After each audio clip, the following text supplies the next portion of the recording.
علی بھائی پہلا سوال ہے 25 مارچ 2020 کو پاکستانی علماء کے زیر اثر پاکستان میں بالخصوص اور باقی دنیا میں رہنے والے پاکستانیوں نے بالعموم اپنے اپنے گھروں میں روٹین کی نمازوں کے اوقات سے بالکل ہٹ کر رات 10 بجے اذانیں دیں، بلکہ مساجد سے بھی اذانیں دی گئی ہیں۔ علماء کرام کی جانب سے عوام الناس کو بتایا جا رہا ہے کہ ان اذانوں کی برکت سے وبائی امراض خصوصاً کرونا وائرس کا آزمائشی فتنہ ٹل جائے گا انشاءاللہ تعالی۔ کیا یہ عمل قرآن و سنت کی روشنی میں درست ہے؟ پلیز وضاحت فرما دیں۔ میرے بھائیو، قرآن و سنت کا تو اس سے کوئی دور دور تک تعلق نہیں ہے۔ بیسیکلی یہ حنفی علماء اور بزرگان دین کی ایجاد کی گئی بدعت حسنہ ہے۔ حسنہ ہم ان کا دل رکھنے کے لیے کہہ رہے ہیں، صرف بدعت نہیں بول رہے۔ اصولاً ہونا تو یہ چاہیے کہ یہ سوال انہی علماء سے پوچھا جائے کہ میرے بھائیو، آپ نے کہاں سے یہ بات نکالی ہے کہ فرض نماز کے سوا کوئی شخص اس طریقے سے اذان دینا شروع کرتے ہیں؟ جہاں جہاں پر اذانیں ثابت ہیں وہ ہم مانتے ہیں، فرض نماز کے علاوہ بھی۔ مثال کے طور پر جب بچہ پیدا ہوتا ہے تو اس پہ اجماع ہے پوری امت کا۔ جامع ترمذی میں ایک حدیث ہے، اس حدیث کو امام ترمذی نے حسن صحیح کہا ہے، لیکن اس کی صحت میں اختلاف ہے کہ سیدنا حسن ابن علی جب پیدا ہوئے تو نبی صلی اللہ علیہ وآلہ وسلم نے ان کے مبارک کان میں اذان کہی۔ اقامت کہنا تو ثابت نہیں ہے، اذان کہی جائے گی، اور جو وقت ہوگا اس وقت کی اذان۔ اگر فجر کے وقت بچہ پیدا ہوا ہے تو فجر والی اذان ہوگی، اور اگر کسی اور وقت میں تو اذان دی جائے گی، اور اس میں بالکل کان کے پاس جا کے اذان دینا ضروری نہیں ہے، بچہ کان سے ہی اذان سنتا ہے۔ اس حدیث کے کانٹیکسٹ میں امام ترمذی نے بڑے ڈیٹیل کومنٹس کیے ہیں کہ اس کے اوپر اجماع چلتا آ رہا ہے کہ جو بچہ نیو مسلم ہوگا مسلمانوں کے گھر، اس کے کان میں اذان دی جائے گی۔ تو یہ ایک روٹین سے ہٹ کے ایک اذان ہے، تو اس اذان کو ہم مانتے ہیں۔ اور جہاں پر اذان نہیں ہے وہاں پر تو یہ لوگ بھی مانتے ہیں۔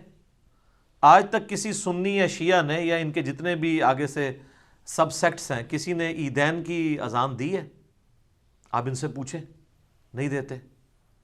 جنازے کے اوپر تو جب ان سے پوچھا جاتا ہے تو وہ ایک لیم ایکسکیوز کہتے ہیں، جی وہ جنازے کی اذان وہ ہوتی ہے جب بچہ پیدا ہوتا ہے نا، اس وقت جو کان میں اذان دی جاتی ہے وہ جنازے کی ہوتی ہے۔ تو وہ سوال ہم نہیں کر رہے، ہم پوچھ رہے ہیں عید کی، جو عیدین کی نماز ہوتی ہے اس کی اذان کیوں نہیں ہوتی؟ تو آپ کو یہ کہیں گے کہ سنت سے ثابت نہیں ہے۔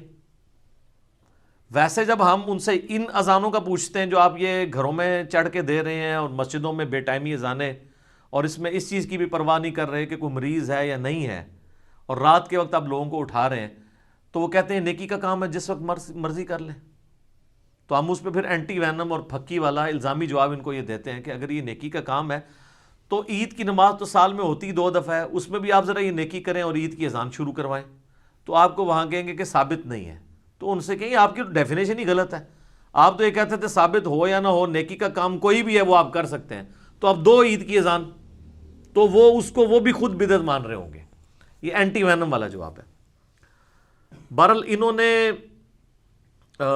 بزرگوں کے فتاوی جات سے سہارا لیا، اور اس میں ٹاپ آف دا لسٹ ہمارے سب کانٹیننٹ میں بہت بھاری فرقہ جن کی تعداد سب سے زیادہ ہے، یعنی بریلوی مکتبہ فکر، ان کے امام اعلیٰ حضرت امام احمد بریلوی المتوفی 1340 ہجری بمطابق 1921 عیسوی، ان کا فتاوی رضویہ مشہور ہے۔ اس میں انہوں نے باقاعدہ یہ فتویٰ لکھا ہے کہ جہاں کہیں پہ کوئی وبائی مرض پھیل جائے یا کوئی آسمانی آفت آ جائے، زلزلہ کی فارم میں، سیلاب کی فارم میں، کوئی بیماری پھوٹ پڑے، ایپیڈیمک ڈیزیز ہو، تو آپ نے وہاں پر اذان دینی ہے، تو اس کی برکت سے وہ ڈیزیز ختم ہو جائے گی۔ اور چونکہ اب انہوں نے قائل تو مسلمانوں کو کرنا ہوتا ہے، تو مسلمانوں کو کتاب و سنت کا حوالہ دیں گے تو وہ مانیں گے۔ تو انہوں نے دلیل میں لکھا ہے، جی المعجم الکبیر طبرانی کے اندر ایک روایت موجود ہے، اس روایت کے الفاظ یہ ہیں، انس بن مالک رضی اللہ تعالیٰ عنہ کہتے ہیں کہ نبی صلی اللہ علیہ وآلہ وسلم نے ارشاد فرمایا، اذا اذن فی قریۃ امنها اللہ من عذابہ ذلک اليوم، جب کسی بستی میں اذان دی جاتی ہے تو اللہ تبارک و تعالیٰ اس بستی سے اس ایک دن کے لیے عذاب اٹھا لیتا ہے۔ ایک دن کے لیے، سر اس حساب سے روزانہ ان کو اذانیں دینی پڑیں گی، بہرحال دے بھی رہے ہیں شاید روزہ نہیں. تو حالانکہ اس میں کہیں ذکر نہیں ہے کہ یہ ادر دین فرض نماز ہے, اور بنیادی بات تو یہ ہے کہ یہ حدیث ہی اصول محدثین پر ضعیف ہے. یعنی بریلوی دیوبندی اہل حدیث شیعہ کے کہنے پہ نہیں, محدثین کے کہنے پہ. اسی حدیث کو مجموع الزوائد میں ابن حجر عسقلانی المتوفی 852 ہجری کے جو استاد ہیں امام حیثمی, انہوں نے یہ مجموع الزوائد کتاب لکھی ہے, اس میں انہوں نے یہ روایت لی ہے. امام حیثمی المتوفی 807 ہجری, انہوں نے اس کے ساتھ لکھا ہے کہ اس میں ایک راوی ہے عبد الرحمن بن سعد بن عمار, یہ ضعیف راوی ہے. بلکہ یہ راوی ایسا ہے کہ اس راوی سے سنن ابن ماجہ میں بھی کچھ حدیثیں ہیں. انٹرنیشنل نمبر کے مطابق سنن ابن ماجہ میں 1101 نمبر حدیث میں شیخ البانی نے ایک حدیث کے اوپر حکم لگاتے ہوئے لکھا ہے کہ اس میں عبد الرحمن بن سعد یہ مجہول ہے, اور جو کچھ اس کی خبر بھی ہے اس میں بھی یہ ضعیف ہے, اور اس کے ضعیف ہونے پر اجماع ہے محدثین کا. یعنی کوئی دو رائے نہیں ہے, اجماعی طور پر یہ بڑے کم راوی ہیں جو ہے اجماعی طور پہ ضعیف راوی ہیں, ان میں سے ایک یہ ہے. شیخ زبیلی زئی صاحب نے بھی اس پہ حکم لگایا اور کہا کہ یہ راوی ضعیف ہے اسی حدیث کے تحت. اگر کوئی اس روایت کو دھکے سے صحیح بھی ماننا چاہتا ہے تو اس میں تو یہ ذکر ہی نہیں ہے کہ وبائی امراض کے لیے, یہ تو ہے کہ جس بستی میں اذان دی جاتی ہے, مراد اس سے مراد عام اذانیں ہیں جو مسلمان فرض نمازوں کے لیے دیتے ہیں کہ اس کی برکات ہیں. اور پھر اس میں دوسری بات ہے کہ اس ایک دن کے لیے ہوگا, اس حساب سے تو روزانہ اذانیں دینی پڑیں گی. تو اس سے یہ رزلٹ نکالنا بالکل غلط ہے, یہ اجتہاد بالکل غلط اجتہاد ہے. اجتہاد وہاں پر کیا جاتا ہے جہاں پر کتاب و سنت سے کوئی دلیل موجود نہ ہو. جہاں پر کتاب و سنت سے دلیل موجود ہو وہاں اجتہاد کو دخل ہی نہیں ہے. المصنف ابن ابی شیبہ میں سیدنا عمر فاروق رضی اللہ تعالیٰ عنہ کا قول موجود ہے. میں نے اکثر بیان کیا ہے کہ قاضی شریح جو کوفہ کے چیف جسٹس تھے, ان کو جب خط لکھا حضرت عمر نے اپنے دور میں, تو انہوں نے اس میں لکھا کہ جب کبھی بھی تجھے کوئی مسئلہ درپیش ہو تو اللہ کی کتاب سے اسے تلاش کرنا. اللہ کی کتاب میں بھی نہ پاؤ تو پھر سنت میں تلاش کرو, سنت میں نہ پاؤ تو پھر تم امت کے اجماع میں دیکھنا کہ امت کس چیز کو لے کے چل رہی ہے, اور اگر اجماع میں بھی نہ پاؤ تو پھر تم اجتہاد کر لینا, یعنی کتاب و سنت کے دلائل کی روشنی میں یہ دیکھ لینا کہ کون سی چیز بہتر ہے, سچائی کے قریب ہے. اور پھر ساتھ فرمایا کہ اگر اجتہاد نہ کرو تو یہ تمہارے حق میں بہتر ہے. یعنی ضرورت نہیں ہے خام خواہ ایک فرضی کیسوں کے اوپر رزلٹ نکالنے کی.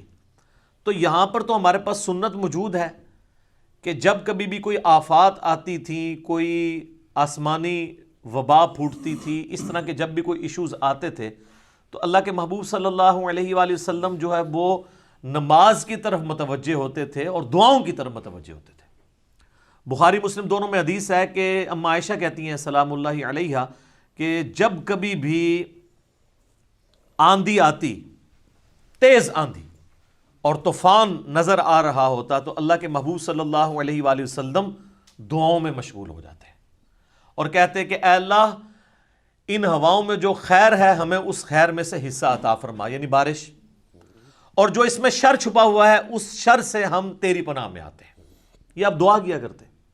تو اما عائشہ کہتی ہیں کہ میں پوچھا کرتی کہ اللہ کے محبوب صلی اللہ علیہ وآلہ وسلم آندھی آئے, ہوا چلے, باقی لوگ تو خوشیاں مناتے ہیں, اور آپ صلی اللہ علیہ وآلہ وسلم کے چہرے پہ آثار ایسے آ جاتے ہیں غم کے, تو اس کی کیا وجہ ہے؟ تو آپ صلی اللہ علیہ وآلہ وسلم نے فرمایا کہ عائشہ مجھے کیا خبر کہ ان ہواؤں کے اندر اللہ کا عذاب آ رہا ہے یا اللہ کی رحمت. کیا تجھے یاد نہیں کہ قوم عاد کے اوپر بھی تو اسی طریقے سے عذاب آیا تھا؟ نبی علیہ السلام نے سورہ احقاف کی آیت تلاوت کی, ان پہ جب آپ کو پتہ ہے نا اسی طریقے سے گرمی کا قحط کا فتنہ آیا تو ایک بہت بڑا بادل نمودار ہوا, تو وہ بڑے خوشی کے ساتھ اس بادل کے نیچے آ کے کھڑے ہوئے کہ ہم پہ برسے گا, تو اس بادل میں سے آگ نکلی. تو اللہ کے نبی علیہ السلام فرماتے ہیں مجھے کیا پتا کہ بادل میں سے آگ نکلے گی یا بارش. اچھا اب کوئی پوچھ سکتا تھا کہ اللہ کے نبی یہ تو فزیکل فینومینا آف نیچر ہے, لیکن اللہ کے نبی علیہ السلام کی نظر جو ہے وہ اسباب پر نہیں صرف ہوتی تھی, مسبب الاسباب پہ بھی ہوتی تھی. یہ ایمان کا اعلیٰ ترین درجہ ہے کہ آپ جتنے اسباب آپ کے سامنے اویلیبل ہیں ان کے ہوتے ہوئے بھی آپ اللہ پر نظر رکھیں کہ پتہ نہیں اللہ کے پیچھے کیا مرضی ہے. دعاؤں میں مشغول ہوتے تھے.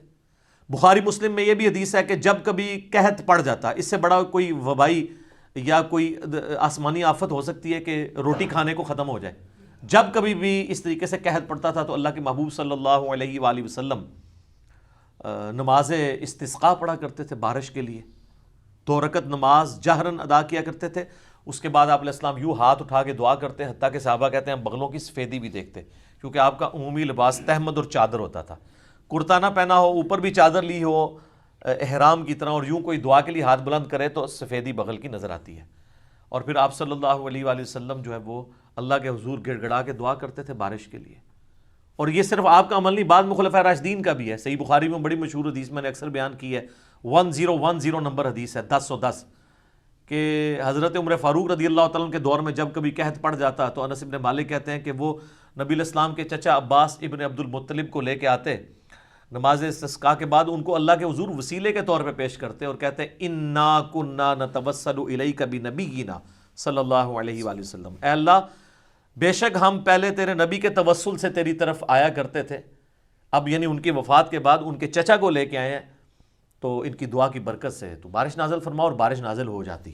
یہی صحیح وسیلہ شخصی ہے کہ جو نیک آدمی دنیا میں موجود ہے اس سے دعا کروائی جائے. وسیلہ شخصی کا عقیدہ بھی اس حدیث میں کلیئر ہو جاتا ہے، وہ الگ سے ٹاپک ہے، میری کئی ایک ویڈیوز وسیلے کے اوپر موجود ہیں، آپ یوٹیوب پہ جا کے لکھیں تو انشاءاللہ کھل جائیں گی.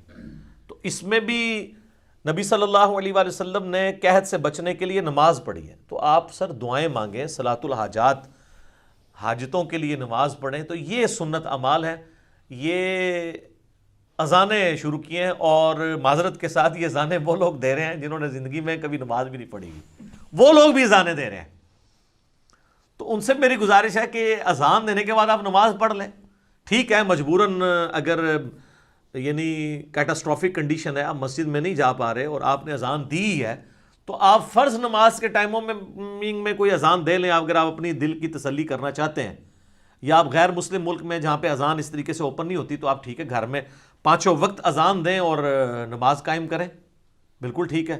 وہ ابو داؤد اور نسائی میں بڑی مشہور حدیث ہے نا کہ تیرے رب کو اس گڈریے پہ بڑا پیار آتا ہے جو اکیلا پہاڑ کی چوٹی پہ اذان دے کر نماز کو قائم کرتا ہے، اور پھر اللہ تعالیٰ فرشتوں سے فرماتا ہے کہ میں نے اس کو بخش دیا اور اسے جنت میں داخل کر دیا. سبحان اللہ. تو وہ اذان تو ہم جہاں جہاں اذان ہے ہم مانتے ہیں، ہم نے کیوں نہیں ماننی، لیکن یہ جو آپ نے دین میں طریقہ ڈیوائز کیا ہے اور پھر جب کوئی بندہ منع کر رہا ہوتا ہے تو اس کے اوپر فتوے لگاتے ہیں کہ نیکی کے کام سے روک رہا ہے، تو پھر میں آپ کو پھر وہی اینٹی وینم والا پھکی والا الزامی جواب دوں گا کہ آپ لوگ عیدین کی اذان کیوں نہیں شروع کرواتے. ان میرے کہنے تھے کرا ہی نہ دیو کدھر شروع. خیر یہ کرائیں گے بھی تو ہمارے پاس ان کے بزرگوں کی کتابیں ہیں، ان سے ہی ہم ان کی نفی کر دیں گے کہ یہ دیکھ لو تم نے بدعت شروع کی ہے، تو تمہارے بزرگ بھی نہیں مانتے. تو آپ کو یہ کہیں گے کہ جی وہ عید کی اذان ثابت نہیں ہے، تو ان سے کہیں نیکی کا کام ہے آپ کریں، گناہ تو نہیں ہے نا، منع کہاں ہے، وہی کہانیاں جڑیاں ہیں. بدعت پہ میں نے 5 گھنٹے کی ویڈیو ریکارڈ کروائی ہے، مسئلہ نمبر 75A اور B. میں آج وہ ٹاپک نہیں، میں اس طرف نکل جاؤں گا، وہ آپ دیکھیں. ان کے سارے جتنے بھی اشکالات ہیں، جتنے یہ دھوکے دیتے ہیں، ایک ایک کر کے کلیئر کیا اللہ کے فضل سے. تو یہ ان کو اینٹی وینم کے طور پہ بات کریں کہ پھر آپ تو یہ بھی شروع کروا دیں گے. اور یہ یہاں تک نہیں رکے ہوئے ہیں، یہ آپ کو پتہ ہے قبر کے اوپر بھی اذان دیتے ہیں. ہاں، اور جب پوچھیں جی قبر پہ اذان کیوں دیتے ہیں، وہ کہتے ہیں جی وہ مردے سے سوال ہونے ہیں نا، تو اذان کے اندر سوالات کے جوابات ہیں. اور بلکہ اس سے ایک سٹیپ جو آگے جاتے ہیں نا، وہ قبر پہ وہ شہادت کی انگلی رکھ کے نا پھر تلقین بھی کرتے ہیں. وہ ڈاکٹر طاہر القادری صاحب کی بھی ایک ویڈیو عام ہوئی تھی نا، پڑھ بیٹا پڑھ، تنویر بیٹا، وہ تلقین ابر کے لوگوں کہتے ہیں آپ سائڈ پہ ہو جاؤ فرشتے آنے لگے سوال کے لیے. تو سر تسی تو اتھے ہی ہو، ٹھیک ہے. تو یہ کہاں پہ لکھی ہوئی ہے؟ اور یہ میں آپ کو بتاؤں یہ اذانیں بھی جو ہیں وہ باپا جانی نے شروع کروائی ہیں. زیادہ انہوں نے، چونکہ ان کی پوری دنیا کے اندر ایک ویورشپ ہے، میرے ایکس مرشد بھی ہیں، میں ان کی بڑی عزت کرتا ہوں، لیکن یہ جو انہوں نے کام ڈالا ہے یہ تو بالکل کتاب و سنت کے منافی ہے. تو یہ مدنی چینل کے اوپر الیاس قادری صاحب حافظہ اللہ تعالی من الجنت والناس، اللہ ان کی حفاظت کرے جنوں سے بھی اور انسانوں سے بھی، شریر جن اور انسانوں سے. یہ انہوں نے بیسیکلی پروپیگیٹ کیا ہے، بلکہ انہوں نے وہ خود اذان دی ہے، اور اس کے بعد انہوں نے ایک سلسلہ 10 بجے رات کو اذان ہوگا. پوری دنیا میں جو ان کے فالوورز ہیں انہوں نے شروع کیا. پھر ظاہر ہے ایک بہت بڑا مکتبہ فکر ہے، ظاہر ہے ہر جگہ موجود ہے بریلوی مکتبہ فکر، تو وہ انہوں نے اس سے لینا شروع کر دیا. تو قبر پہ بھی، اور یہ قبر پہ بھی اذان دیتے ہیں، الیاس قادری صاحب بھی، ڈاکٹر طاہر القادری صاحب بھی. اور وہ کہتے ہیں بزرگ لکھ کے ہیں کہ جی وہ آپ نے تلقین کرنی ہے کیونکہ اس کو سوالوں کے جواب نہیں آ رہے ہوں گے. تو ہم یہ پوچھتے ہیں میرے بھائیوں کہ یہ آپ لوگ تلقین والی باتیں تو لیتے ہیں کہ جی ہم نے کرنی ہے بزرگوں سے، اس کی جو اصل ہے وہ تو بس اتنی ہے سنن نبی داؤد کے اندر کہ نبی صلی اللہ علیہ وآلہ وسلم نے فرمایا کہ جب تم اپنے بھائی کو دفنا چکو تو اس کی قبر پہ کھڑے ہو کر قبر کے سوالات کی استقامت کے لیے اس کے لیے دعا کرو، بس اتنا تھا۔ اگر نبی علیہ السلام نے یہ قبر کے اوپر اذان تعلیم فرمانی ہوتی یا یہ انگلی رکھ کے تلقین کرنی ہوتی تو آپ علیہ السلام ساتھ ہی تعلیم فرما دیتے۔ اچھا، ہر چیز کی کوئی نہ کوئی اثر موجود ہے، انہوں نے آگے خود سے نا وہ صفرے لگا کے نا، ایک آتا ہے وہ 10 کو 100 بناتا ہے، ایک کہتا ہے جی میری طرفوں بھی لا لو، اڑتے عوام کہتی ہے ساڈا بھی چلا لو، تو کرتے کرتے ملینز میں وہ اس چیز کو پہنچا دیتے ہیں، حالانکہ اس کی اصل صرف اتنی تھی۔ ابو داؤد میں حدیث ہے کہ جب اپنے بھائی کو دفنا چکو تو اس کی قبر پہ کھڑے ہو کے اس کے لیے دعا کرو کہ اب اس سے قبر میں سوالات کیے جائیں گے، ان سوالات میں اسے استقامت ملے۔ اس کے لیے اذان دینے والا مشورہ انہوں نے خود سے ایجاد کیا، ہم تو مطلب ان کو پیار محبت سے سمجھا ہی سکتے ہیں۔ اور علمی طور پہ یہ جو اکثر پوچھتے ہیں نا کہ جی وہ منع کہاں ہے، اس کا میں نے اینٹی وینم تو جواب دے دیا کہ وہ تو عید کی بھی منع نہیں ہے۔ اب علمی جواب بھی لیں کہ ایک جملے سے نبی علیہ السلام نے ساری چیزیں منع کر دی ہیں۔ صحیح مسلم میں 2005 نمبر حدیث ہے، امام جعفر علیہ السلام نے امام باقر علیہ السلام سے اور انہوں نے جابر بن عبداللہ رضی اللہ تعالیٰ عنہ علیہ السلام سے روایت کیا ہے کہ نبی علیہ السلام جب کبھی بھی کوئی خطبہ دیتے تو آپ کہتے اما بعد فإن خیر الحدیث کتاب اللہ، آگاہ ہو جاؤ کہ سب سے بہترین کلام اللہ کی کتاب ہے اور سب سے ہدایت یافتہ راستہ محمد صلی اللہ علیہ وآلہ وسلم کا ہے، وخیر الہدی ہدی محمد صلی اللہ علیہ وآلہ وسلم، وشر الامور محدثاتها وکل محدثۃ بدعہ وکل بدعۃ ضلالہ وکل ضلالۃ فی النار۔ کچھ الفاظ ابو داؤد ترمذی میں ہیں، مشکات میں کمبائنڈ فارم میں بھی آپ کو مل جائیں گے، مین الفاظ مسلم شریف میں ہیں کہ آگاہ ہو جاؤ سب سے بہترین کلام اللہ کی کتاب ہے، سب سے ہدایت یافتہ راستہ محمد صلی اللہ علیہ وآلہ وسلم کا ہے، بدترین کام وہ ہیں جو دین میں خود سے جاری کر دیے جائیں، اور یہ تمام کام بدعتیں ہیں، تمام بدعتیں گمراہیاں ہیں، اور تمام گمراہیاں دوزخ میں لے جانے والی ہیں، والعیاذ باللہ تعالی، اللہم اجرنا من النار۔ تو آپ نے جب کہہ دیا کہ نبی علیہ السلام سے ہٹ کے کوئی بھی راستہ اڈاپٹ کیا جائے گا دین کے طور پہ، ایک ہے دین کو سپورٹیو، وہ آپ کر سکتے ہیں، وہ مسلم شریف میں حدیث ہے جس نے اسلام میں اچھا طریقہ نکالا جتنے لوگ عمل کریں گے اس کا ثواب بھی اسے ملے گا، اور جس نے اسلام میں برا طریقہ نکالا جتنے لوگ اس برائی پہ چلیں گے ان کا وبال اس پہ ہوگا، اور ان کے وبال میں بھی کمی نہیں آئے گی۔ اچھا طریقہ، اس کے الفاظ شروع میں ہے کہ وہ نبی علیہ السلام نے جب اپیل کی چندے کے لیے تو ایک انصاری صحابی بہت بڑی گٹھری باندھ کے مسجد نبوی کے سین میں لا کے رکھی، تو ان کو دیکھا دیکھی باقی لوگ بھی گھروں سے لے آئے، پھر آپ نے فرمایا کہ جس نے اسلام میں اچھا طریقہ جاری کیا۔ تو اچھے طریقے آپ جاری کر سکتے ہیں، اچھی بدعتیں نہیں۔ بخاری مسلم بدعت نہیں ہے کیونکہ حدیثیں وہی ہیں، یہ اچھا طریقہ ہے۔ اس کے سافٹ ویئر بنا لینا اچھا طریقہ ہے، قرآن کی پرنٹنگ پریس پہ پرنٹنگ کرنا اچھا طریقہ ہے، گھڑی کے اوپر نماز کی ٹائمنگ کو ایڈجسٹ کرنا یہ اچھا طریقہ ہے، مسجد میں قالین بچھانا اچھا طریقہ ہے۔ کسی نے کبھی نیت کی ہے کہ اوپر اس قالین کے اور نیچے اس پنکھے کے سامنے اے سی شریف کے منہ طرف خانہ کعبہ شریف؟ حج پہ آپ ایروپلین پہ جاتے ہیں، یہ اچھا طریقہ ہے۔ حج کے تو جو ارکان ہیں وہ وہی ہیں، وقوف عرفہ تو وہی ہے، یہ تو نہیں ہے کہ وقوف عرفہ جو ہے وہ عرفہ کی بجائے وہ بدر میں یا احد میں ہونا شروع ہو گیا، وہیں پہ ہو رہا ہے۔ تو یہ دھوکہ دیتے ہیں خام خواہ۔ بدعت جو ہے وہ دین میں نبی علیہ السلام کے طریقے سے ہٹ کے کوئی بھی طریقہ جاری کیا جائے گا جو دین کے طور پہ، دین کو سپورٹیو جو طریقے ہیں، الیکٹرانک کاؤنٹر، تسبیح آپ استعمال کریں، ویڈیو کیمرہ، ہماری ویڈیو بن رہی ہے، یہ طریقہ ہے، لیکن بیچ میں جو کچھ بیان ہو رہا ہو وہ کتاب و سنت بیان ہو رہا ہو، ان دو چیزوں کو مکس نہ کریں۔ اس کے ثبوت میں وہ بڑی مشہور حدیث ہے بخاری اور مسلم کی کہ نبی علیہ السلام نے ایک صحابی کو وضو کے بعد دعا تعلیم کی جس میں الفاظ تھے بِنَبِيِّكَ الَّذِي أَرْسَلْتَ، میں ایمان لایا اس کتاب پر جو تیرے نبی کے ساتھ نازل ہوئی۔ اچھا، اس صحابی نے جب وہ دعا ریپیٹ کی نا تو اس نے پڑھ دیا بِرَسُولِكَ الَّذِي أَرْسَلْتَ، میں اس کتاب پر ایمان لایا جو تیرے رسول کے ساتھ نازل ہوئی۔ نبی علیہ السلام فرمایا تو نے یہ الفاظ کیوں بدلیں؟ وہی کہہ جو میں نے کہا۔ حالانکہ وہ جسٹیفائی کر سکتا تھا کہ یا رسول اللہ نبی تو بہت ہیں، رسول تو گنتی کے ہیں، رسول سپرلیٹو ڈگری ہے، میں نے اس دعا کو بہتر کر دیا ہے، ٹیکنیکلی بہتر تو کیا تھا، لیکن نبی علیہ السلام فرمایا میرے الفاظ تو نے کیوں چینج کیے؟ تو جو نبی الفاظ نہیں چینج ہونے دے رہے ہیں وہ آپ کو اجازت دیں گے کہ آپ جو ہے چھتوں کے اوپر چڑھ کے اذانیں دینے شروع کر دیں فرض نماز کے علاوہ بھی؟ کتنا ظلم ہے. آپ صلی اللہ علیہ وآلہ وسلم کتنا سٹرکٹلی ان چیزوں کا خیال رکھتے تھے کہ کوئی شخص اس طریقے سے دین میں کوئی چیز داخل نہ کرے. اچھا یہ پھر آپ کو کہیں گے کہ جی وہ بخاری مسلم میں ایک حدیث ہے، ایک صحابی تھے، انہوں نے نبی الاسلام کے پیچھے نماز میں پڑھ دیا حمدن کثیرن طیبا مبارکن فی. تو نبی اسلام نے سلام پھیر کے پوچھا یہ کون پڑھ رہا تھا؟ ایک صحابی نے کہا میں. تو آپ نے فرمایا کہ میں نے 30 سے زیادہ فرشتوں کو دیکھا ہے اس ثواب کو لکھنے کے لیے، اس پہ آپس میں وہ جھگڑ رہے تھے. تو وہ کہتے ہیں دیکھیں اس صحابی نے خود سے دعا ایجاد کی ہے اور وہ تو فرشتوں کو بھی پسند آئی ہے، اللہ کے نبی کو بھی. نہ اس کے اوپر مور کس نے لگائی ہے؟ نبی صلی اللہ علیہ وآلہ وسلم نے. آج آپ کا بابا کوئی چیز ایجاد کرے گا وہ مور ہم کہاں سے لگوائیں گے؟ اور اگر آپ کہتے ہیں کہ جو بھی کوئی نیک کام جاری کر دیا جائے، کوئی بھی اچھائی کا کام، اس میں نبی اسلام ہمیشہ مور لگا دیتے تھے، تو سر سنیں پھر ابو داؤد میں، ترمذی میں، ابن ماجہ میں حدیث ہے، ایک صحابی نبی الاسلام کی خدمت میں حاضر ہوئے، سیدھا آ کے سجدے میں گرے. آپ نے میں سر اٹھا کیا کر رہا ہے؟ کہ یا رسول اللہ میں کوفہ شہر میں ہیرا نامی ایک جگہ ہے وہاں پر گیا تھا، وہاں پہ لوگ اپنے سردار کو سجدہ کرتے ہیں، آپ تو اللہ کے رسول ہیں، آپ تو ہمارے دین دنیا اور آخرت کے سردار ہیں، ہم آپ کو سجدہ نہ کریں؟ اجتہاد کیا نا سر. اجتہاد صحابی کا بھی کتاب و سنت کے خلاف ہو تو نہیں مانا جائے گا، بابوں کا اور بابیوں کا کہاں سے مانا جائے گا؟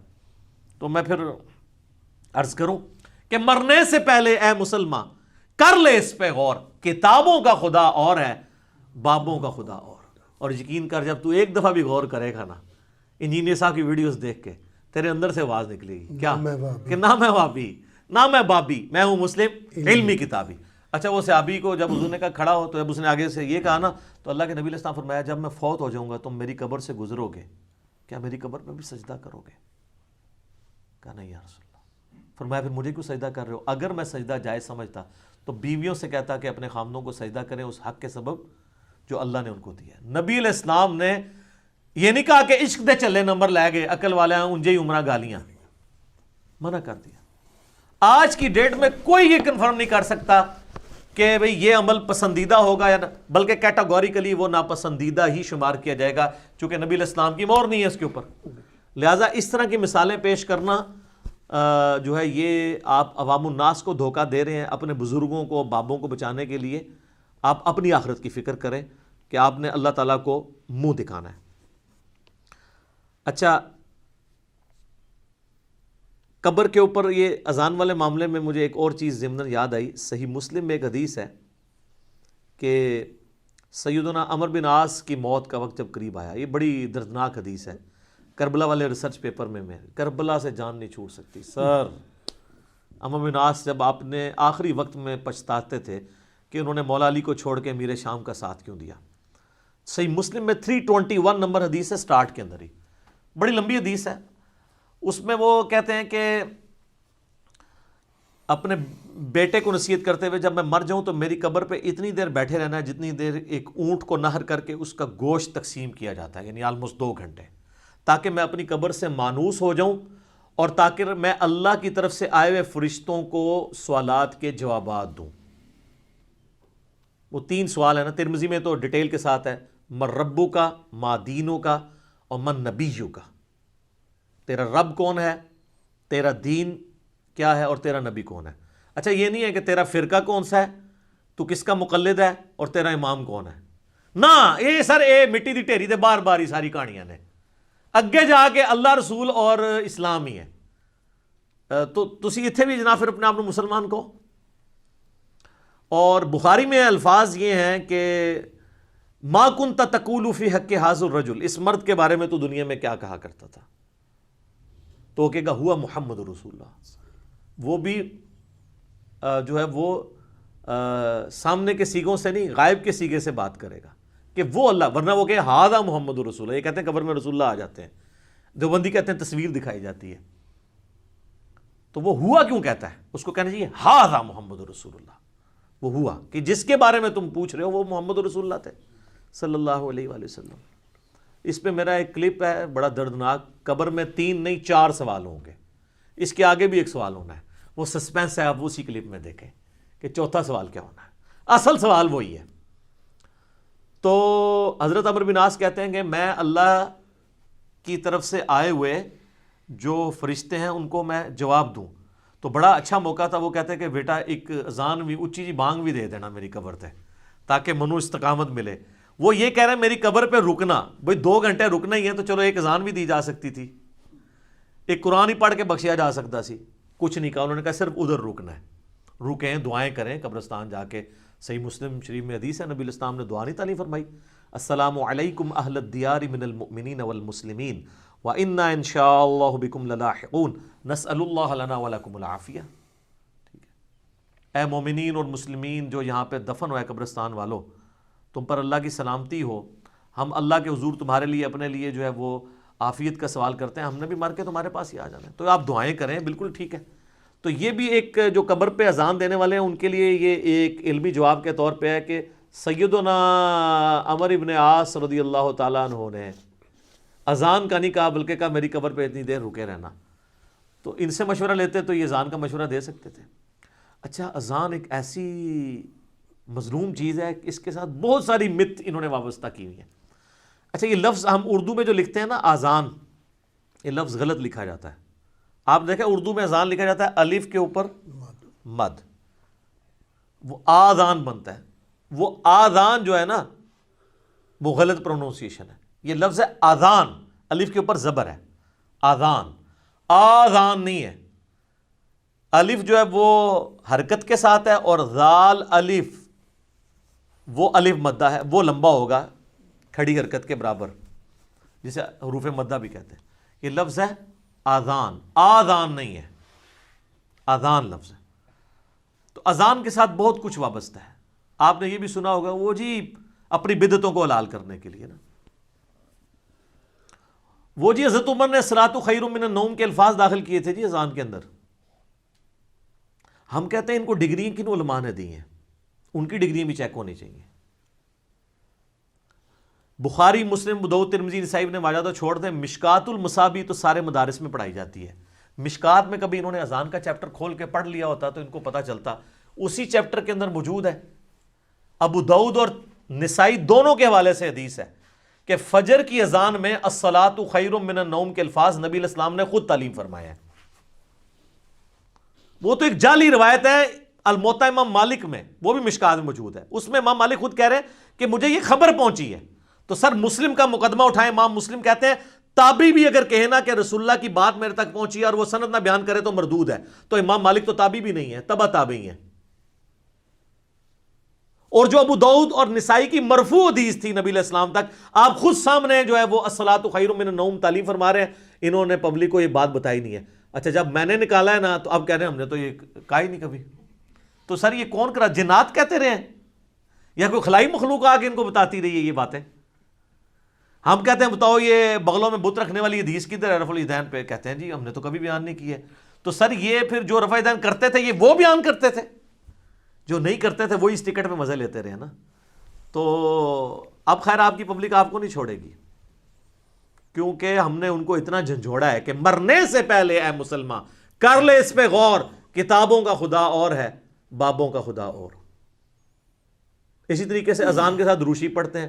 جب ہم کہتے ہیں یار یہ درود شریف اذان سے پہلے نہ پڑھیں، آپ بعد میں بے شک پڑھیں اذان سے ہٹ کے.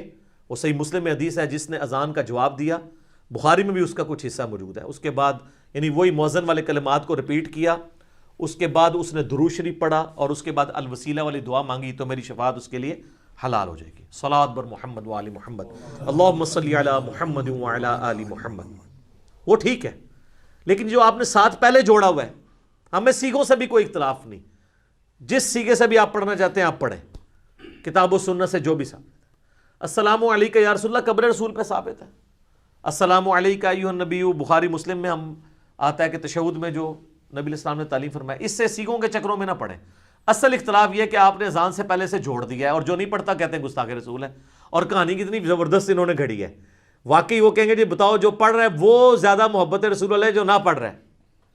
تو ان سے پھر یہ پوچھیں کہ پھر حضرت بلال حبشی پڑھتے تھے؟ یہ تو خود غلام سعود سعیدی صاحب نے مسلم شریف کی شرح میں، بریلوی عالم ہے، انہوں نے لکھا کہ حضرت بلال ہم سے بڑے عاشق رسول تھے، وہ نہیں پڑھتے تھے، لہذا یہ بات نہ کیا کریں. اور پھر ہم ان کو علمی پھکی بھی دیتے ہیں کہ جامعہ ترمذی میں حدیث موجود ہے، انٹرنیشنل نمبر کے مطابق 2783، مجھے بائی چانس کا نمبر یاد ہے۔ عبداللہ بن عمر کے پاس ایک شخص کو چھینک آئی، اس نے کہا الحمدللہ والسلام علی رسول اللہ۔ تو عبداللہ بن عمر نے کہا یہ الحمدللہ والسلام علی رسول اللہ عام حالت میں تو میں بھی پڑھ لیتا ہوں کہ اللہ کی حمد اور سلام ہو نبی صلی اللہ علیہ وآلہ وسلم پر، لیکن چھینک کے اوپر نہ پڑھو، کیونکہ اللہ کے نبی علیہ السلام نے ہمیں چھینک پہ الحمدللہ یا الحمدللہ علی کل حال تعلیم کیا ہے، ادھر درود نہ پڑھو۔ تو شکر ہے وہ 295C نہیں لگی ہوئی تھی، ورنہ وہ کہتے آپ تو درود کے منکر ہیں، آپ تو گستاخ رسول ہیں۔ عبداللہ بن عمر کو یہ کہتے ہیں نا۔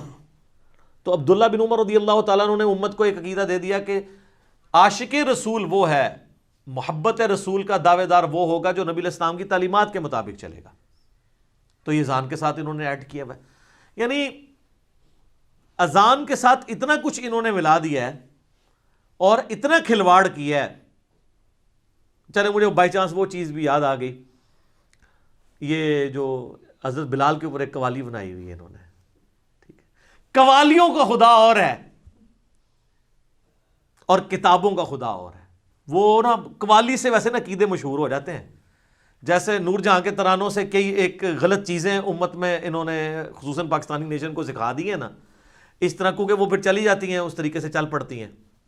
اور یہاں پہ بھی انہوں نے نعتوں اور قوالیوں کے ذریعے وہ کہتے ہیں جی حضرت بلال جو ہیں ان کی زبان میں لکنت تھی، وہ اشہد لا الہ الا اللہ کو اشہد لا الہ الا اللہ پڑھتے تھے سین۔ تو صحابہ نے شکایت کی کہ ان کی پروننسیشن جو ہے وہ سین اور شین کے اعتبار سے غلط ہے۔ تو نبی صلی اللہ علیہ وآلہ وسلم نے کسی اور صحابی کی ڈیوٹی لگائی، تو کہتے ہیں جی اس دن پوئی نہیں پھوٹی، یعنی جو صبح صادق والی ہوتی ہے، فجر کا وقت داخل ہوتا ہے، اور پھر حضرت جبرائیل علیہ السلام وہی لے کے آئے کہ جب تک حضرت بلال کے لیے آپ ڈسیزن نہیں کرتے نا نہیں یہ پو پھوٹے گی۔ تو پھر ڈسیزن ہوا، تو پھر صبح صادق ہوئی، تو حضرت بلال نے فجر کی اذان دی، اور لوگ کہتے ہیں سبحان اللہ۔ آپ کوئی پوچھ لے یہ کہاں لکھا ہوا ہے، کس جگہ پہ ہے، وہ کہتے ہیں جی قوالی نہیں تسی سنی۔ تو ہم کہتے ہیں میرے بھائی کہ ہم یہی تو آپ سے کہہ رہے ہیں کہ مرنے سے پہلے ہے مسلمان کر لے اس پہ غور۔ قوالیوں کا خدا اور ہے، کتابوں کا خدا اور، بابوں کا خدا اور ہے، کتابوں کا خدا اور، بابوں کا دین اور ہے، کتابوں کا دین اور، بابوں کا جہاں اور ہے، کتابوں کا جہاں اور۔ جہاں بھی ہے نا، بابے کا ایک اپنا جہاں ہوتا ہے، اس کا ایک اپنا ہی جہاں ہوتا ہے، ٹھیک ہے۔ تو بابوں کا جہاں اور ہے، کتابوں کا جہاں اور، ٹھیک ہے۔ یہ وہی ہے، ان کے جہاں ہی مختلف ہیں۔ سر صحیح مسلم شریف کھول کے دیکھیں، مشکات میں بھی آپ کو یہ حدیث اذان والے چیپٹر میں مل جائے گی۔ ایک سفر کے دوران رات کا آخری پہر ہو چکا تھا، تو صحابہ کرام نے مشورہ دیا یا رسول اللہ تھوڑی سی آرام کا موقع ہمیں مل جائے، تھوڑا سا آرام ہم کر لیتے ہیں۔ تو نبی علیہ السلام کی عادت تھی، آپ مشورہ مان لیتے تھے، آپ کی تو خواہش تھی کہ فجر پڑھ کے سویا جائے۔ بہرحال طے یہ پایا کہ حضرت بلال حبشی جو ہے نا یہ ڈیوٹی دیں گے اور باقیوں کو جگا دیں گے۔ اب سینکڑوں صحابہ کا لشکر تھا۔ یہ سر مولانا شریف نہیں ہے، مسلم شریف ہے۔ اللہ کرنا کیا ہوا، حضرت بلال پہلے تو نوافل پڑھتے رہے، کتنی دیر نفل کو پڑھے گا، پھر وہ اپنی سواری پہ چڑھے اور جہاں سے پو پھوٹتی ہے نا اس کی طرف اپنی سواری کا رخ کیا، انتظار کے اندر کہ یہ پو پھوٹے تو میں فجر کی اذان دوں۔ تو ان کو نا اونگ آ گئی، اونگ آئی تو وہ بھی سو گئے۔ سوئے کیا، سورج اچھا خاصا بلند ہو گیا، صحیح مسلم کے الفاظ ہیں اچھا خاصا بلند ہو گیا، یعنی آج کل دے صاحب نہ تسی کہہ رہے ہو 9-10 بجے کا ٹائم ہو گیا۔ نبی علیہ السلام کی آنکھ سب سے پہلے کھلی اور آپ علیہ السلام نے حضرت بلال سے کہا، تو حضرت بلال رضی اللہ تعالیٰ عنہ نے کہا یا رسول اللہ جس طرح آپ پہ نیند طاری ہو گئی مجھ پہ بھی نیند طاری ہو گئی، ٹھیک ہے۔ اس میں تو کوئی ویسے آج کل یہ کوئی جملہ بولے تو گستاخی میں شمار ہوتا ہے، لیکن نبی علیہ السلام نے اپنے صحابہ کی یہ ٹریننگ نہیں کی ہوئی تھی کہ کوئی علمی دلیل سامنے رکھے تو اس پہ گستاخی کا فتویٰ لگا دو، بالکل جینون بات ہے۔ تو نبی علیہ السلام نے کہا یہاں سے اٹھو، اس علاقے سے ہی ہم نکل جائیں جہاں پہ ہم پہ یہ غفلت طاری ہوئی ہے۔ تھوڑی دور جا کے آپ نے سواریاں روکی، پھر آپ نے کہا بلال اذان دو، اذان دی اور سورج اتنا بلند ہے، آپ نے فجر کی نماز جماعت کے ساتھ ادا کی، اور پھر فرمایا کہ جو شخص بھول جائے یا سویا رہ جائے، جس وقت اسے یاد آئے یا وہ اٹھ جائے وہ اسی وقت نماز پڑھ لے، اس کے لیے وہی نماز کا وقت ہے۔ اچھا اس کو مس یوز بھی لوگوں نے کیا ہے، روزانہ نہیں ہے نا، کبھی کبھار ایسے ہو جائے، یہ نہیں ہے کہ روزانہ اگر کسی نے لیٹ نائٹ جاگنا ہے تو پھر فجر پڑھ کے سویا کریں، بجائے یہ کہ آپ آخری پہر میں سوئیں۔ تو حضرت بلال کی عزت سٹیک پہ لگی ہوئی تھی اس ایک دن، ہونا چاہیے تھا کہ اس دن کم از کم نہ سورج نکلتا، حضرت بلال کی عزت کی پاسداری اگر اللہ تعالیٰ کرتا۔ لیکن وہ واقعہ قوالی میں ہے، جو وہ قوالیوں کا واقعہ ہے، یہ کتابوں کا واقعہ ہے، مسلم شریف کا۔ اس واقعے کی میں نے انجینئرنگ کر دی، بالکل جعلی اور جھوٹا واقعہ ہے سر۔ جو آپ کو بتا رہے ہیں نا، سب کچھ غلط ہی بتا رہے ہیں۔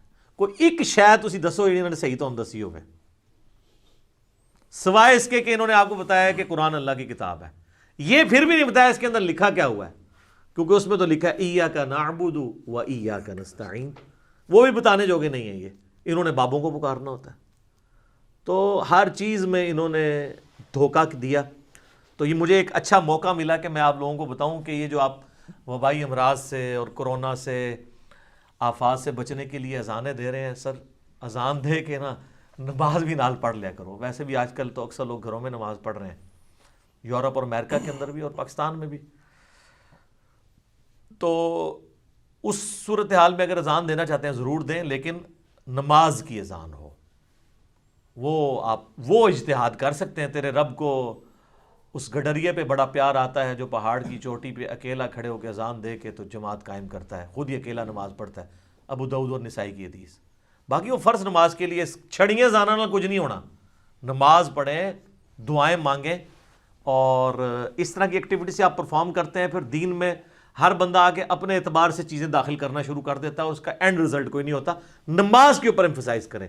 اور یہ جو کوارنٹین میں اکثر لوگ گئے ہوئے ہیں، کرنٹینہ آئسولیشن میں لوگوں کو انہوں نے کیا ہوا ہے، سر اس ٹائم کو یوٹیلائز کریں، اپنے بیوی بچوں کو بٹھا کے قرآنی ترجمے سے سنوا دیں، آڈیو میں خود پڑھ دیں، گھر میں جماعت کروا لیں، کم از کم دین کے ساتھ جڑنے کا آپ کو اللہ تعالیٰ نے ایک موقع دیا، اس ٹائم کو ضائع نہ کریں۔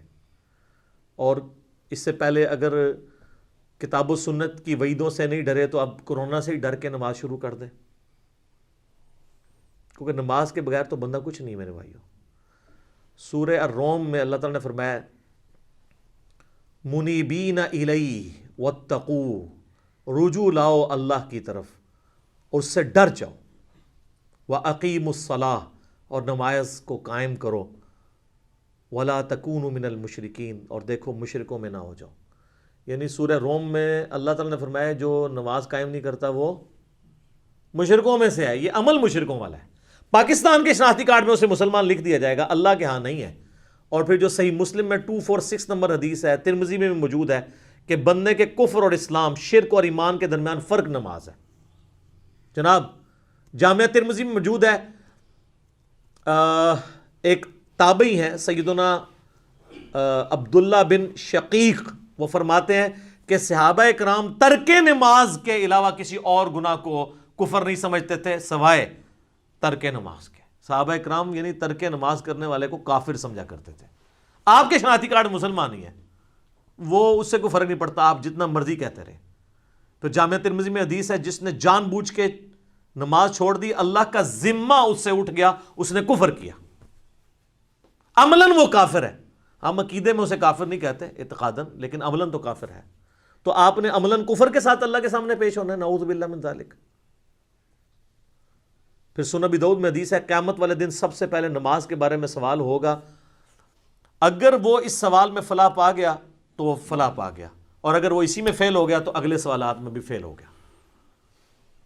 پھر مسند امام احمد میں حدیث ہے، مشکات المصابیح کے اندر بھی موجود ہے، نبی علیہ السلام نے فرمایا کہ قیامت والے دن نماز انسان کے لیے نور ہوگی، دلیل ہوگی اور نجات کا ذریعہ ہوگی، جو نماز پڑھنے والا ہے۔ اور جو بے نمازی ہے اس کے لیے نہ کوئی نور ہوگا، نہ کوئی دلیل، نہ نجات، الٹا اس کا حشر حامان، فرعون، قارون اور امیہ ابن خلف کے ساتھ ہوگا، والعیاذ باللہ تعالی۔ اللہم اجرنا من النار، اللہم من احییتہ منا فاحیہ علی الاسلام، ومن توفیتہ منا فتوفہ علی الایمان۔ سنن ابن ماجہ میں حدیث ہے، ابو درداء رضی اللہ تعالیٰ عنہ کہتے ہیں مجھے میرے خلیل محمد رسول اللہ نے یہ نصیحت کی تھی کہ اللہ کے ساتھ شرک نہ کرنا، خواہ تمہارے ٹکڑے ٹکڑے کر دیے جائیں یا تمہیں آگ میں زندہ جلا دیا جائے، شرک نہ کرنا۔ اور دوسری وصیت کیا کی؟ آپ صلی اللہ علیہ وآلہ وسلم نے فرمایا کہ جان بوجھ کر کبھی نماز نہ ترک کرنا ورنہ اللہ کا ذمہ تمہارے معاملے میں اٹھ جائے گا. اور تیسرا فرمایا کہ شراب نہ پینا یہ تمام برائیوں کی جڑ ہے. بولے اعوذ باللہ تعالی. تو اب یہ کئی لوگ کلپ دیکھیں گے، چاہے وہ کورونا کے ڈر سے ہی دیکھ لیں، ان کے لیے میں آسانی کے طور پہ نماز کی ترغیب کے اعتبار سے بتا دوں کہ میرے بھائیوں دن رات میں صرف 17 رکعتیں آپ پڑھ لیں تو کتابوں کے خدا نے ہمیں جو بتایا ہے نا، آپ کی پرسش کوئی نہیں ہونی. صرف 17 رکعتیں، 2 فجر کی، 4 ظہر کی، 4 عصر کی، 3 مغرب کی، 4 عشاء کی. باقی سب نفلی باتیں آپ انہیں سنت مؤکدہ کہہ دیں، آپ انہیں وطر کہہ دیں، آپ نوافل کہہ دیں. جو اوبلیگیٹری نماز ہے نا، جس کی پرسش ہونی ہے، وہ 17 رکھتے ہیں، جس پہ سنی شیعہ کا اجماع ہے. اس کی سپورٹ میں حدیث بخاری مسلم دونوں میں حدیث ہے. ایک دیہاتی شخص نبی علیہ السلام کے پاس آیا تو اس نے کہا یا رسول اللہ مجھے کوئی عمل بتائے میں جنت میں چلا جاؤں. آپ نے فرمایا کہ اللہ تعالیٰ کے ساتھ کسی کو شریک نہ ٹھہراؤ، صرف اسی کی عبادت کرو، تم جنت میں داخل ہو جاؤ گے. 5 وقت کی فرض نماز کو قائم رکھو، فرض زکوٰۃ ادا کرو اور فرض روزے رکھو. حج اس وقت تک فرض نہیں ہوا تھا. یہ 4 باتیں آپ نے ارشاد فرمائی. شرک نہیں کرنا، شرک پہلی چیز ہے بھائی جی جس تو بچنا ہے. اس کے بعد نماز، فرض زکوٰۃ اور فرض روزے.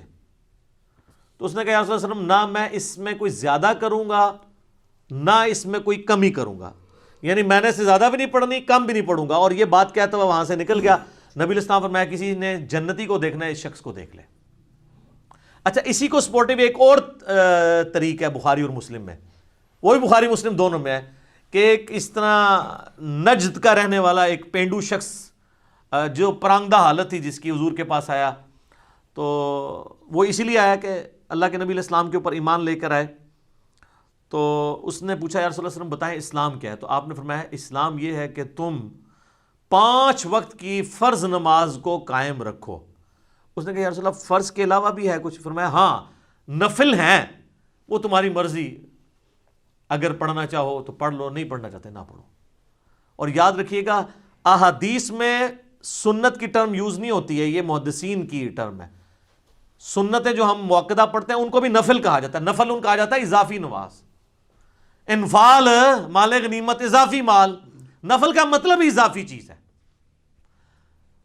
پھر نبی علیہ السلام نے فرمایا کہ فرض زکوٰۃ ادا کرو. اس نے کہا رسول اللہ فرض زکوٰۃ وہ جو 2.5% ہے، اس کے علاوہ فرمایا اس کے علاوہ نفلی صدقات وہ تمہاری مرضی کر لو، نہیں کرنا چاہتے نہ کرو.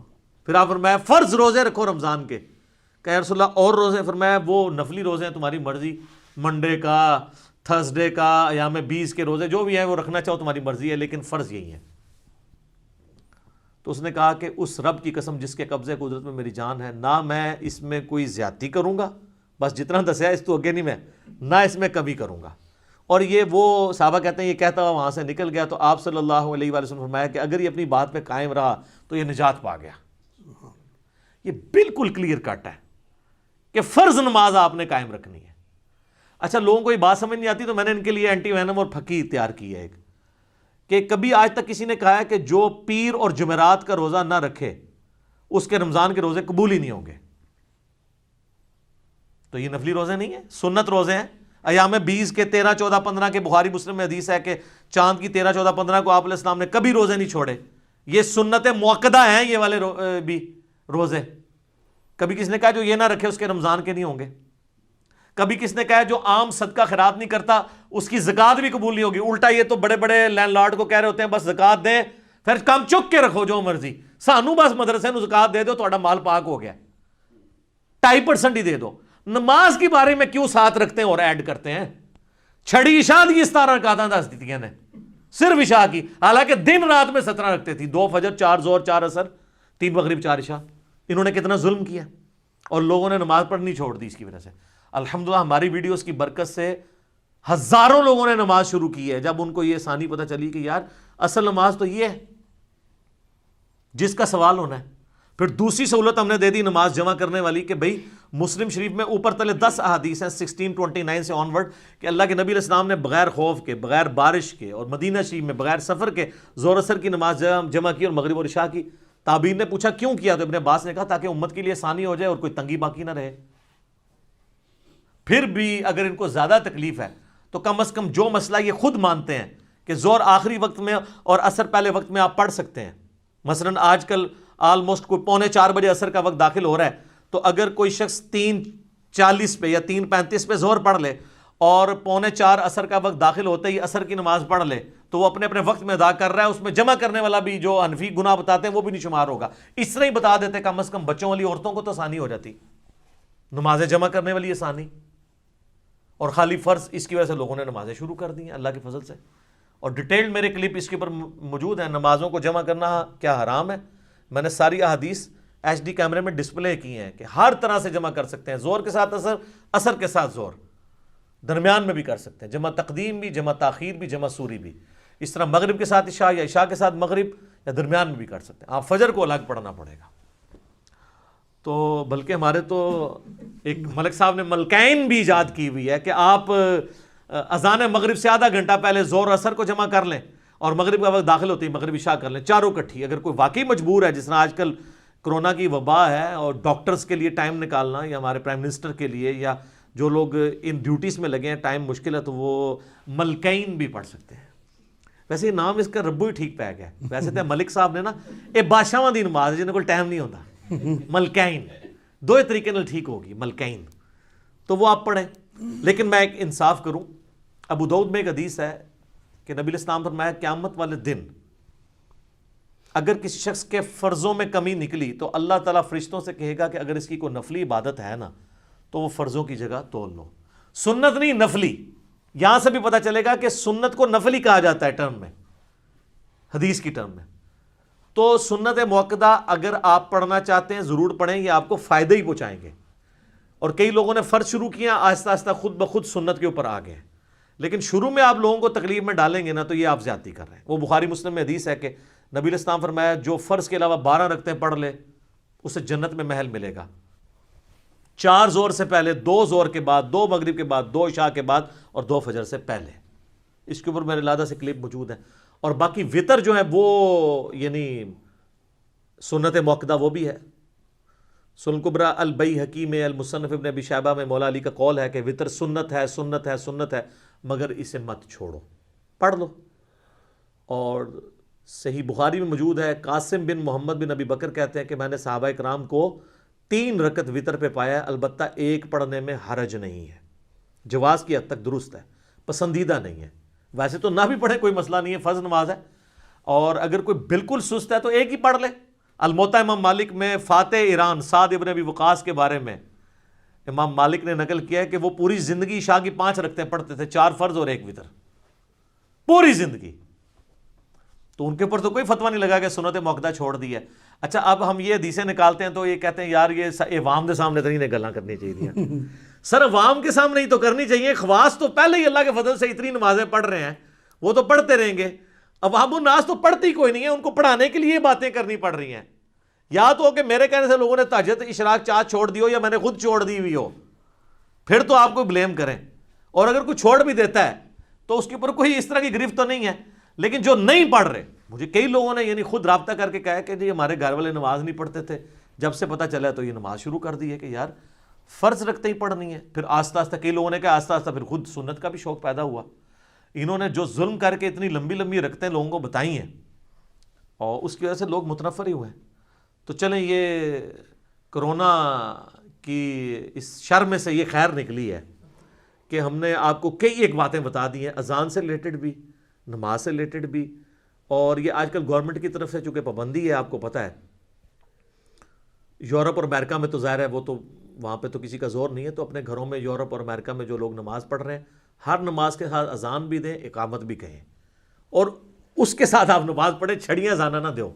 اور ہمارے ملک کے اندر بھی گورنمنٹ نے تھوڑی سختی کی ہے اس حوالے سے، اور اس میں ہمارے بھی کچھ ریزرویشن ہے۔ بہرحال جو بہت بیمار لوگ ہیں یا بوڑھے لوگ ہیں وہ تو ظاہر ہے کہ ونریبل ہیں بہت زیادہ، تو انہیں اپنے گھروں کو ہی کوارنٹین کر لینا چاہیے، وہیں پہ بیٹھ جائیں۔ اور باقی لوگ جو ہیں وہ جو گورنمنٹ اور علماء کرام نے آپ کو احتیاطیں بتائی ہیں ان کے ساتھ آپ معاملات کو لے کے چلیں.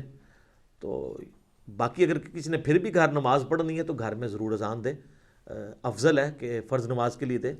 البتہ یہ جو باہر اذانیں ہو رہی ہوتی ہیں یہ کافی ہیں, گھر میں جماعت قائم کرنے کے لیے آپ کو الگ اذان دینے کی ضرورت نہیں ہے. اگر آپ دینا چاہتے ہیں تو وہ اس حدیث پہ بالکل قیاس درست ہے جو ابو داؤد اور نسائی میں ہے کہ تیرے رب کو اس گڈریے پہ بڑا پیار آتا ہے جو اکیلا. ظاہر ہے اب یورپ امریکہ میں تو اذانوں کی آواز نہیں آتی, وہ تو گڈریے کی مانے دی ہے نا, وہ چارے دور دور آباد ہیں وہاں پہ اگر کوئی دیر ہے. اور یہاں پہ میں اسلامی بہنوں کے لیے ایک مسئلہ بتا دوں, وہ اکثر پوچھ رہے ہوتے ہیں کہ جی اذان کا انتظار کرنا ضروری ہے. نہیں, جیسے ہی آپ کے ٹائم ٹیبل کے مطابق ٹائم داخل ہو جائے نماز کا, اذان جماعت قائم کرنے کے لیے ہے, اقامت جماعت قائم کرنے کے لیے, نماز چونکہ بچوں اور عورتوں پہ جماعت واجب نہیں ہے, جیسے ہی داخل ہوا ہے, جس طرح آج جہلم میں وقت آلموسٹ 12:13 پہ داخل ہوا ہے ظہر کا, تو اذانیں تو یہاں پہ 11:45 شروع ہوتی ہیں کیونکہ 1 بجے نماز ہوتی ہے, 1:30 بجے, تو 1:30 والے 1:15 دیتے ہیں, تو آپ 12:15 نماز پڑھ سکتے ہیں. ٹائم داخل ہونا ضروری ہے. تو یہ ایک شرعی مسئلہ میں نے بتا دیا. یقین کریں عورتوں کی جتنی مشکل اور ٹف لائف ہے نا ہمارے سب کانٹیننٹ کے اندر, اس میں ان کے لیے یہ بہت آسانی ہے نمازوں کو جمع بھی کریں. اور جمع کرنے میں کتنی آسانی ہے کہ ظہر کا وقت 12:13 پہ شروع ہو رہا ہے اور مغرب جا کے 6:25 پہ ہو رہی ہے, تو ان 6 گھنٹوں کے اندر جس وقت بھی ان کو ٹائم ملے دونوں نمازیں جمع کر لیں. اور مغرب 6:25 پہ اگر مغرب شروع ہو رہی ہے اور فجر کا وقت جو ہے وہ صبح آلموسٹ کتنے بجے داخل ہو رہا ہے جی, 4 بجے کے قریب داخل ہو رہا ہے, 4 سے تھوڑی دیر بعد بھی داخل ہو رہا ہے, 4:35 کے, تو اس وقت تک آپ کسی بھی وقت رات کو نمازوں کو جمع کر سکتے ہیں. میرا یوٹیوب پہ ایک کلپ بھی ہے کہ عشاء کی نماز کو آپ کیا مؤخر کر کے پڑھ سکتے ہیں. افضل یہ کہ آدھی رات سے پہلے پڑھ لیں, لیکن آپ فجر کا وقت داخل ہونے سے پہلے کسی بھی وقت پڑھ سکتے ہیں. تو یہ اتنے سادہ آپ کو میٹھے میٹھے مدنی مسائل بھی میں نے بتا دیے. باپا جانی کی برکت سے انہوں نے ایک معاملہ امت میں شروع کیا, اس کے جواب میں ہم نے آپ کو اتنا کچھ بتا دیا. ٹھیک ہو گیا جی, جزاکم اللہ خیر.